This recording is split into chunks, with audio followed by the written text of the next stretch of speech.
Hi there, welcome. Welcome to Homekeepers. Come right on in, my friends. Grab yourself a cup of tea. Got a program today, you don't want to miss one moment of it. And I always like to welcome the new viewers, which I believe that God gives us every day. And I think once you tune in, you'll be one of the regular ones. The Lord sends us such wonderful guests and interesting subjects and so forth. And then there's always the cooking that you like. So it's going to be a good program. My guests today are Carlos and Rosemarie Evans. And their story is one that is so thought-provoking, and how God brings great things out of unbelievable heartache, unbelievable pain. And they are going to tell the story of how Carlos stepped on an IED in Afghanistan, and it took his legs and it took his left hand. And we're going to really kind of try to find out what is it like to overcome something like that, and how does it affect the marriage. It's just a huge hit, but there's nothing that God can't restore and bring good out of. And we're going to talk about their book, Standing Together. We will be showing you the website. You really need to get this book. It's an excellent book. I understand it's doing very well, and we'll be talking about that. And I'm going to join Stephanie. Get this, we're going to fix honey Dijon chicken. One thing that was attractive about the recipe, honey Dijon, but it's also got some pineapple in it. So we're going to put that together for you. I think you'll want the recipe. Before I join her, though, again, I want to offer you the 199 Promises of God in a small booklet that you can take with you. I keep mine in my purse, and it's getting pretty dog-eared, but I'm telling you, throughout the day, when things are not going the way you'd like for them to, you pull that book out and read a couple of the promises of God. It's going to change everything.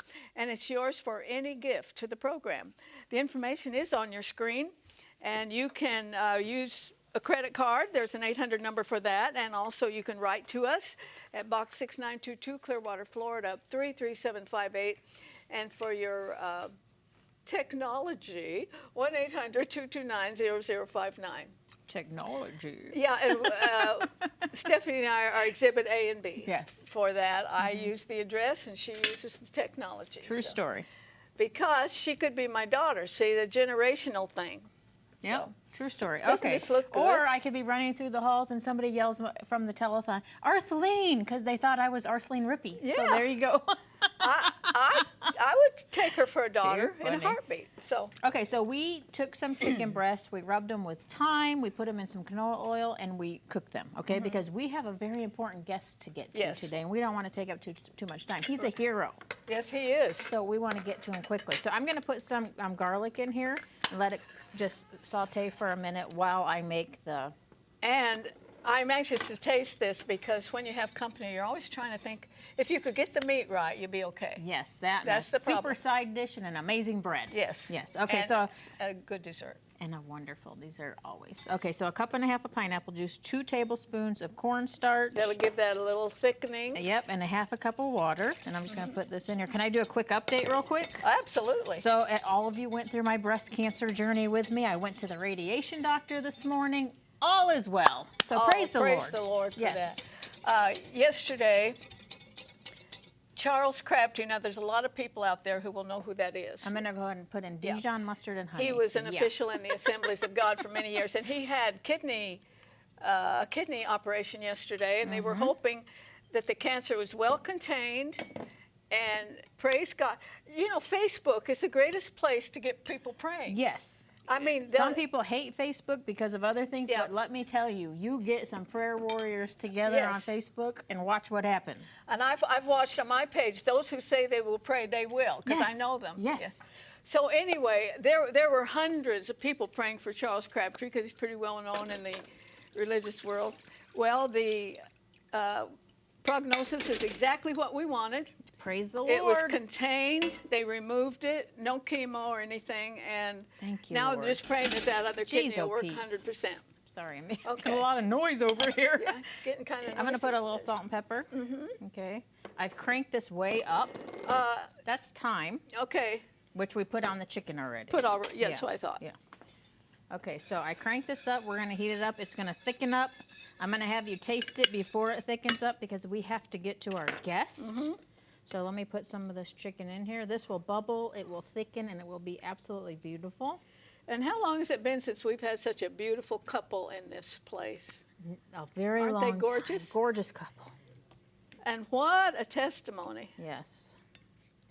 I've heard it said you never have a testimony without a test. Well, these people had a test. Yes. That's for sure. And only God. Only God. Absolutely. Okay, so I'm just going to... Ooh, it smells divine, but this needs to cook a lot longer. And it hasn't even let it started to bubble up, cook. let it thicken up. But I'm just going to go ahead and get you a piece, and you're I going to... think maybe we have found a recipe I would like to do for company. Yeah. So let's do this. Oh, Let me give you yeah. just a little bit of taste of the jus. You got the honey, the Dijon, There and you the go. pineapple juice. Come Yes. on. So good. It smells, the honey, it's the Dijon mustard that I'm smelling. It smells so good. Oh, my. After that cooks a while, It's going to you be... will think you're in heaven. I'm not kidding. This would rival any restaurant because that's how I can smell it. Oh, one quick thing. They took your daughter out last night. Yes. To a nicer restaurant than usual. I am not made for fancy folk, okay? I'm just not. Tell them about the appetizer. So Dave and I thought, okay, we'll split a scallops appetizer. 'Cause this is a and great occasion. Yes, a great occasion. So the appetizer comes, it's 2 scallops for $13. We laughed. I'm like, well, here, Dave, here's your 1 scallop. Take it I'm home like, and frame it. I am not, take me to White Castle, okay? Don't take me to fancy. I need to eat. Next time I'll help you. Just don't order. That really is a jip. But just don't order an appetizer. No. Because actually, most places you order an appetizer is for the whole table. Yeah, 2. It wasn't for the whole table because there was 4 of us. All right. Just let me tell you up front, you want this recipe. Information is coming up on the screen. And then I'm so anxious and happy to introduce to you Carlos and Rosemarie Evans. If you would like a copy of today's recipe, you may receive it by contacting us through social media as listed on the screen. When requesting a copy through the mail, be sure to include a self-addressed stamped envelope. Thank you, and please know we always appreciate hearing from our viewers.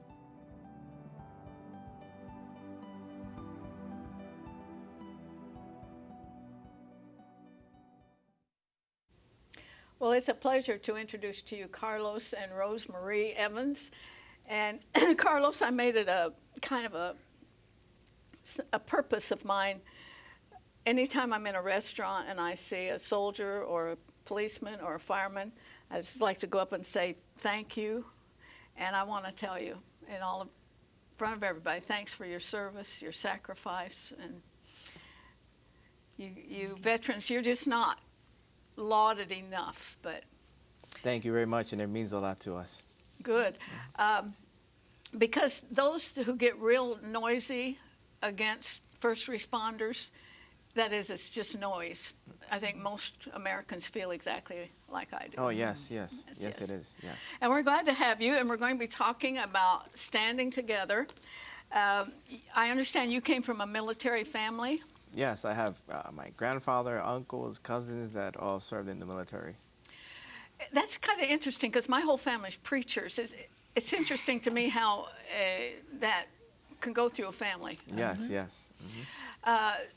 So when you were very young, did you always just kind of know you would go in the military? Well, I always had that passion to go into the military. I was in ministry. I was a youth pastor, and I was in Bible college at the time. And then 9/11 happened. So after 9/11, watching the news, the media, everything that was going on, I felt called to join the Marine Corps, and that's what I did. Were you married at the time? No. Okay. When did she come along into your life? After my third combat deployment, 2010, And this happened in your 4th. and my fourth combat deployment. Yeah. So how long were you married before it happened? 5 months? Months, maybe 6-8 months. Yeah. Yes, but we grew up together.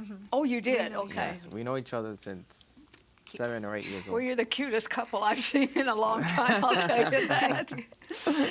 All right. Can you describe what happens? Because you were a seasoned military person. If this is your 4th deployment, Yes. were you just walking along in this? Well, I was leading a mission in Afghanistan in Helmand Province. I was a sergeant in the Marine Corps. And while we were leading the mission, we found some explosives. And the area was supposed to be cleared. But when we were getting ready to go back, I walked about 8 steps and I heard an explosion. And that explosion was, I stepped on an IED and I got blown up. I immediately lost both my legs above my knees, part of my left arm, my left hand was amputated. And we lived 2 years in Walter Reed, Bethesda, through surgery and therapy. Can you describe at all what that's like, the force? Is there an immediate pain? No, my body, I didn't know what happened to me, but my body was in shock because I didn't feel any pain.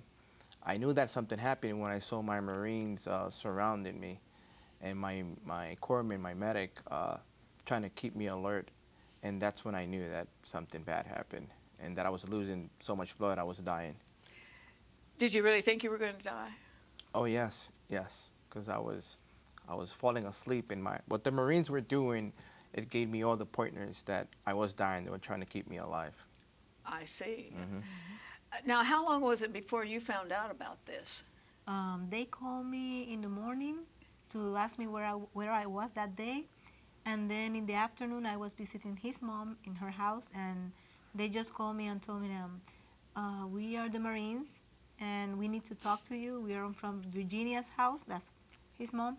And we need to tell you something. And when they called me, I just knew that something really bad happened to Carlos, because he told me before that if you see the Marines in front of the house, that means that I died in combat or something really wrong happened to me. And you had discussed this, right? Yes, According to your before. book.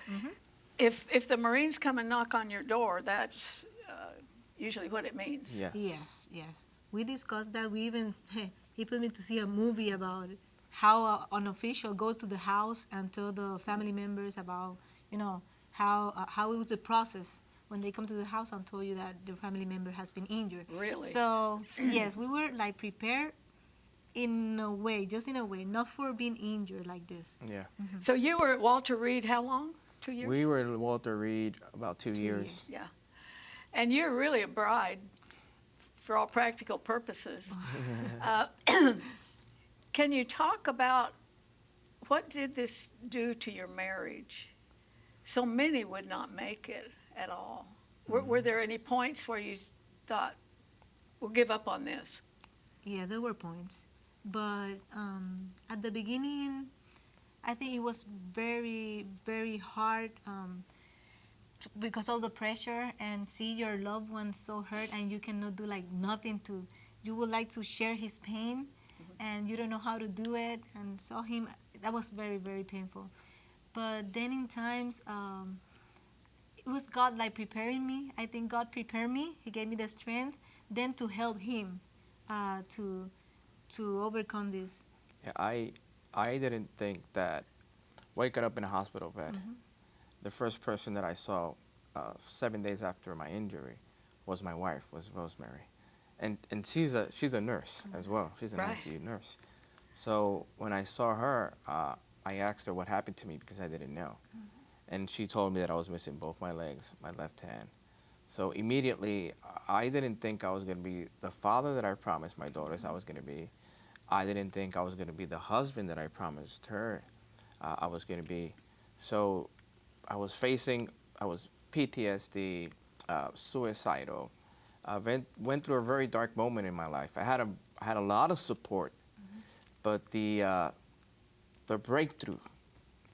That's a good word for that. The breakthrough in my life was one day at a point that I was ready to give up.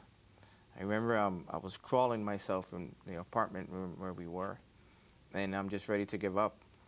And I go to Rosemarie, and I tell her, you know what? Why don't you continue with your life? Take my daughters. We had 2 daughters, Nairobi and Genesis, and I'll just stay here in Washington, D.C. because I didn't think it was fair for her to be Right. with me. It wasn't that I didn't love her. I didn't love myself at that time, because here I'm facing a new body. And I remember she stared at me just like she's staring at me right now. And she said, I love you for the man you are today, for the man you were yesterday, and for the man you're going to be tomorrow. You're going to make me cry. And but I cry a lot. Yeah. And believe me, I bet you have. yes. And when she said these words, I was like, you can't love me because look at all my wounds. You're just saying that because of petty to make me feel good. That's when that marriage covenant becomes real. Oh, yes. Yes. And these people that are changing the marriage vows, Mm-hmm. not a good idea. No, not a good idea at all. Because, I mean, you vowed sickness and in health, to love and to cherish. And not everybody's put to that test, but you guys were put to the test. Was there a moment that you were really angry with God? Oh, yes, yes. It was a time I was in the hospital room because I went through many surgeries, and they gave me very, very bad news that day. And I just started screaming in that hospital room. I'm like, why? You know, God, why? Why me? Where are you, God? Because sometimes we believe as Christians that being a Christian means that you're not going to go through suffering or through situations in life. But that's not what Jesus says. You know, in this world you will suffer afflictions, but trust me, I have conquered the world. So when we put our trust in Jesus, we can see that other part. So yes, I was very mad. I didn't understand what God was doing, but I got my answer. Yes, and your answer's in the book. Do you want to tell me what you said? My What answer, God said to you. Yeah, my answer at that time was, God was with me, but he was taking care of Rosemarie, so Rosemarie could take care of me. He was taking care of my daughters. He was taking care of my spouse, my husband, my wife, my mother, my father, my doctors, my nurses, all the volunteers, my Marines that were with me in Afghanistan. He was taking care of them so they could take care of me. So God was never absent. Never. And also, I believe I read in the book where you kind of laid it out to God that you could have been a better witness with the other body, and he told you, no, this is the one where I can really use you. Yeah, yes, So. yes. I was asking God, you know, why me? Why me? But it was, and I believe this firmly. I believe that God trusted this situation Yes. for me. Both of you. For both of us, for my wife, my daughters, and I believe it's a blessing in disguise. Well, it is. And you and your family are an illustration of the scripture. And they have put it in this book. We have the website on the screen. This should be a movie, really. Anybody want to produce a Christian movie out here? This would be a good one. But you can get the book through this, and I'm sure it's on Amazon. Yeah, and it's in their Barnes and favorite Noble. bookstore and Amazon, everywhere. And it's called Standing Together. Can you describe, was there a moment when you said, oh, this is what life is, and you really realized you don't have any legs anymore? Oh, yes. I mean, all the time.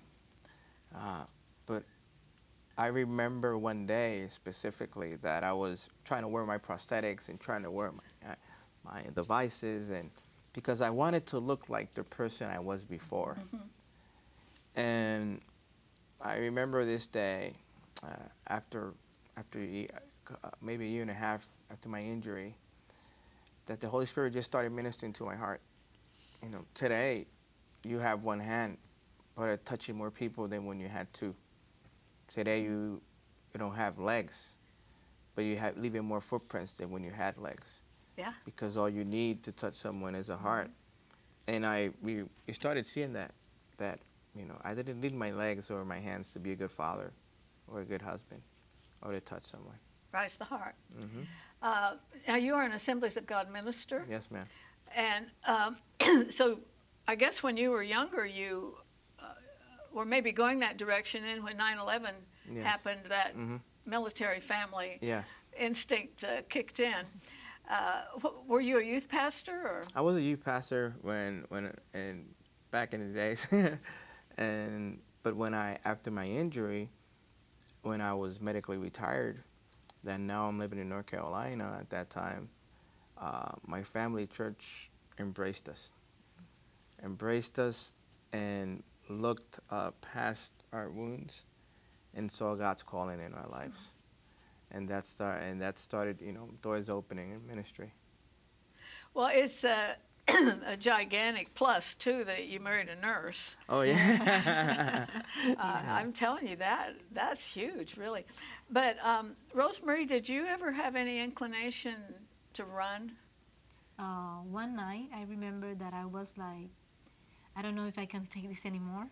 And it's like Carlos says, it's not because we don't love each other. It's because of the pressure. It's because of everything that you see that is like, I don't know if this could be better someday, because you get stuck in that, in that moment. But yes, I remember that night that I just went to the bathroom in the hospital.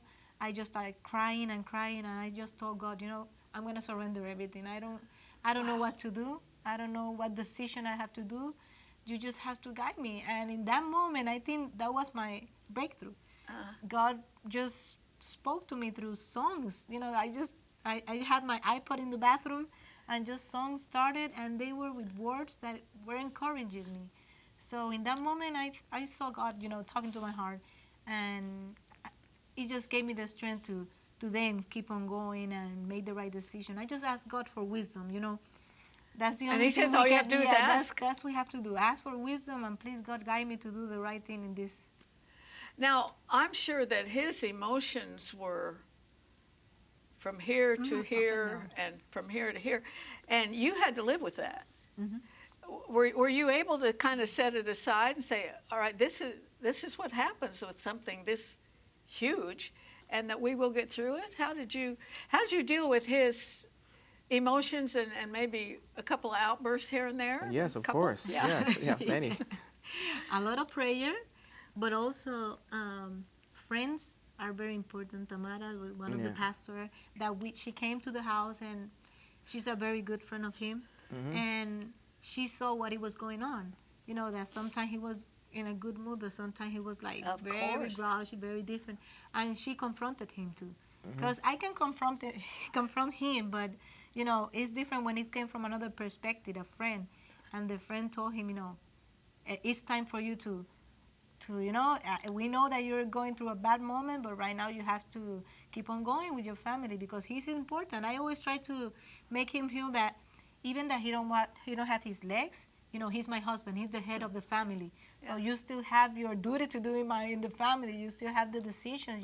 You have to do your stuff too. You're able to continue acting as my husband. I think you married the right woman. Yes, I did. Yes, I did. She brought up something interesting. What's the importance of outside friends? There might be people watching here, and they're familiar with something similar, and they don't quite know what to do. They want to do something, but they shouldn't hold back, should they? No, outside support. I mean, we have today strangers that were strangers at that time, and today we call them family. So people that come to you, that main support system is very important. I mean, all the help you can get, you're going to need it. And she needs it too. Exactly. And it's not only the Marine or the person that's been wounded, it's the whole family. And especially my daughters, we saw that a lot, especially my daughters, because her, dealing with me, we needed that outside help to help us with our daughters, to help us with our family, and we had a lot of it. Yeah, I hope people will, really pick up on that, because I do believe all people and those in the body of Christ would like to do something, but they don't know what to do. I've been in that situation myself. You'd like to, but in the book, I talk about many organizations that helped us, and they help wounded vets like myself. So you can find all that information right there. yes, and there are some good ones. Yes, they're because very, very good you ones. hear them advertised, and they just touch your heart. Yes, I hope you've heard all this, but if not, if you just tuned in, I'm talking with Carlos and Rosemarie Evans, and this is their book, Standing Together. We're just barely touching just a few of the insights in it, and you can only imagine everything that they have gone through. And I'm sure you were a very active guy. Yes, I was. And what do you think about that? You know, when you're watching maybe sports on TV and. Well, I've found that I could do things, but I got to do them differently. Yeah. My daughters, they call me Iron Man. Oh, do they? Yeah, because after my injury through the hospital, now I do marathons with my hand cycle. I've been No kidding. Yes, I've been skiing, Parasailing. skydiving. I mean, Oh, I'm impressed. yeah. A lot of people with 2 legs. don't do No, that. I've done more things Yes. without my legs than when I had legs. So I don't. In the beginning, I was very, very ashamed of people seeing me without my legs, and I used to hide my wounds from my daughter all the time. But one day, I remember my daughter was 5 years old, and my nurse was healing my wounds in the hospital room. And my daughter walks in the room, and she sees me for the first time. Her father, Yeah. without his bandages, and she sees my open wounds. I thought she was going to be afraid of me for her life. And the nurse tells her, Nairobi, do you want to heal Papi's wounds? And she comes by, and she puts her hands, and she starts healing my wounds. Oh, you're going to make me cry Yeah. again. So she embraced my wounds, telling me, Daddy, I love you the way you are. I have a feeling your daughters think you are more than the Iron Man. My daughters are very special. And you know, we have a real problem in this nation with fatherless children. Your kids adore you. Oh, yes, yes. I know that. But she showed me that the most important thing was to be present in their lives. Oh, my. We're out of time, but I could talk to you for a couple hours. I hope you will look at that website and get the book. And I have no doubt that this couple has really ministered to you on so many, many levels. And that's the wonderful thing about serving the Lord, that He takes the worst parts of our lives and experiences and uses them for His kingdom. And you know what? This life's only temporary anyway. We're just walking through. Hey, join me next time, remembering there's no higher calling than that of a homekeeper. God bless you. If you should miss a Homekeepers program, you can catch up by going to www.ctnonline.com. Click on CTN Programs and then on Homekeepers.